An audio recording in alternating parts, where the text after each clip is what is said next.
नमस्कार दोस्तों, क्या आप जानते हैं कि सिर्फ 80 से 100 शब्द प्रति मिनट की स्पीड से बोलकर कोई सरकारी नौकरी पा सकता है। जी हाँ, हम बात कर रहे हैं स्टेनोग्राफी की। आज की इस वीडियो में हम जानेंगे स्टेनोग्राफी क्या होती है, स्टेनोग्राफर कैसे बनते हैं, कौन कौन से सरकारी विभाग में स्टेनोग्राफर की भर्ती निकलती है और सबसे ज़रूरी बात, इसमें कैरियर कैसे बनाया जाए। तो वीडियो को अंत तक देखिए।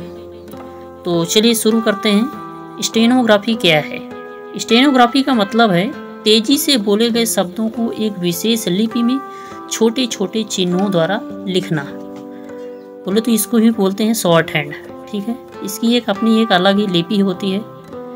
इसे हिंदी में लिप्यांकन कला या संक्षिप्त लेखन कला भी कहा जाता है। सामान्य भाषा में कहें तो स्टेनोग्राफर किसी मीटिंग, अदालत, ऑफिस आदि में बोले गए शब्दों को तेजी से नोट करता है और फिर उसे कंप्यूटर पर टाइप करके फाइनल डॉक्यूमेंट तैयार करता है। देखिएगा स्टेनोग्राफर का क्या काम होता है। स्टेनोग्राफर का मुख्य कार्य होता है अपने ऑफिसर के बोले हुए शब्दों को शॉर्ट हैंड में लिखना, बाद में उसे टाइप करना, ऑफिस के जरूरी दस्तावेज तैयार करना, कोर्ट या संसद में कार्यवाही को नोट करना, गोपनीय रिपोर्ट बनाना। स्टेनोग्राफर को वैसे ऑफिस का राइट हैंड भी कहा जाता है। तो देखिएगा, अब हम देखते हैं स्टेनोग्राफर कैसे बनते हैं। इसका एक भी प्रोसीजर होता है इसको बनने के लिए। तो स्टेनोग्राफर बनने के लिए आपको शॉर्ट हैंड और टाइपिंग दोनों आनी चाहिए। इसके लिए कुछ स्टेप फॉलो करते हैं, जैसे कि आपकी एलिजिबिलिटी क्या है। इसमें न्यूनतम 12वीं पास, इंग्लिश या हिंदी में टाइपिंग और शॉर्ट हैंड की जानकारी।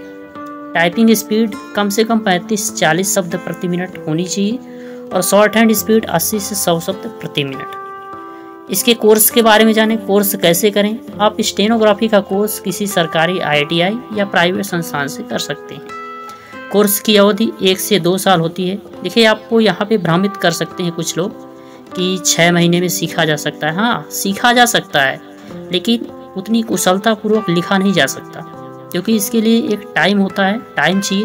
हाँ, अगर आप मेहनत करते हैं तो वो चीज़ भी कर सकते हैं। तो यहाँ पे आपको क्या था, कुछ लोग गुमराह भी कर सकते हैं, तो यहाँ पे ध्यान देना है। हाँ, टाइम लगता है, ज़रूर लगता है। एक नई स्किल सीख रहे हैं तो टाइम तो देना ही पड़ता है। कुछ प्रमुख बोर्ड्स और संस्थान भी हैं, जैसे NIOS और ITI। ये लोग भी क्या ट्रेनिंग देते हैं, ठीक है। और निजी संस्थान भी आपको ट्रेनिंग देता है, यहाँ से आप सीख सकते हैं। स्किल क्या सीखनी होती है? हिंदी या इंग्लिश शॉर्ट, आप इनमें से कोई भी सीख सकते हैं। और वैसे जनरली सब जगह हिंदी इंग्लिश चलता है। कुछ जो आपके हाई कोर्ट्स हैं वहाँ ओनली इंग्लिश ही चलता है। तो और क्या चाहिए? कंप्यूटर टाइपिंग और MS वर्ड, ऑफिस की बेसिक नॉलेज होनी चाहिए। कहाँ कहाँ स्टेनोग्राफर की भर्ती निकलती है? अब सबसे ज़रूरी सवाल ये है, कौन कौन सी सरकारी नौकरियों में स्टेनोग्राफर की ज़रूरत होती है। तो देखिएगा, SSC staff selection commission, SSC stenographer grade C and D हर साल भर्ती आती है। और राज्य सरकार से आपके हाई कोर्ट, विधानसभा, सचिवालय, न्यायपालिका में जिला न्यायालय, उच्च न्यायालय, सुप्रीम कोर्ट, अन्य विभाग आपके रेलवे, PSU जैसे NTPC, भेल, सेना, डिफेंस क्लर्कियल स्टेनो, पुलिस विभाग, सरकारी मंत्रालय। तो भर्ती की प्रक्रिया क्या है? अलग अलग विभागों में भर्ती की प्रक्रिया थोड़ी अलग हो सकती है, लेकिन सामान्यतः 3 स्टेप होते हैं: written test, shorthand test, computer typing test. Stenographer की सैलरी कितनी होती है? स्टेनोग्राफर की सैलरी अच्छी होती है। अगर आप SSC के जरिए सेलेक्ट होते हैं तो ग्रेड C में आपकी सैलरी 40,000 से 50,000 तक, ग्रेड D में 25,000 से 35,000 तक। इसके अलावा आपको DA, HRA और अन्य भत्ते भी मिलते हैं। तो दोस्तों, अगर आप सरकारी नौकरी की तलाश में हैं और टाइपिंग और शॉर्ट हैंड में रुचि रखते हैं तो स्टेनोग्राफर आपके लिए बेहतरीन विकल्प है। अगर आपको ये जानकारी अच्छी लगी हो तो वीडियो को लाइक कीजिए, चैनल को सब्सक्राइब करिए और कमेंट करके बताइए कि अगला वीडियो किस टॉपिक पर चाहिए। मिलते हैं अगले वीडियो में। धन्यवाद।